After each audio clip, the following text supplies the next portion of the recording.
For the past 2 years, I've started giving courses called Music of the 60s, Evolution of the Revolution. The course in itself is a bit of a revolution because I come in the first day, I put instruments at the front of the class, drums, keyboard, guitar, and ask who among the students are musicians. And very often I'm able to put together a band, singers, bass players, guitar, keyboard, sometimes even horn players, as part of the course. And then of course when we study the songs, sometimes the band will come up and perform, and then of course we can also have a party at the end of the course. I've given the course now 8 times, and it's morphed into something that's very academic, but at the same time a lot of fun. So in the course we ask 2 basic questions. Was there a revolution in the music of the 60s? And of course I think the answer is yes. Secondly, did the vibe, the Woodstock nation, is there anything left of that movement, of the smile on your brother, everybody get together, try and love one another right now? Is the spirit of Woodstock still extant in our modern society?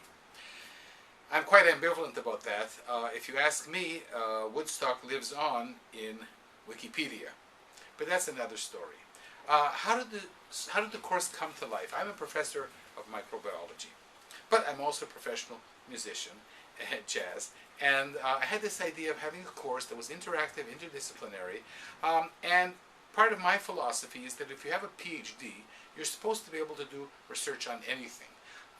So I researched the 60s, I also grew up during that era, and I was able to put together a course that, for example, not only teaches the songs of Dylan and Leonard Cohen and Paul Simon, but also compares them to one another.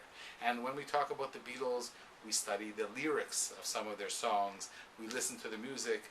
During the course I also teach what a pentatonic scale is and what an octave is, so the students come out with a wide breadth of learning, understanding, and appreciation. Every course has its own Facebook group, and the students, for example, who get very upset that I don't teach enough Hendrix or Creedence Clearwater and so on, are able to post the songs that they love in the Facebook group. That gives everybody a voice. The course is fun. I've given it 8 times, and I look forward to giving it many more semesters.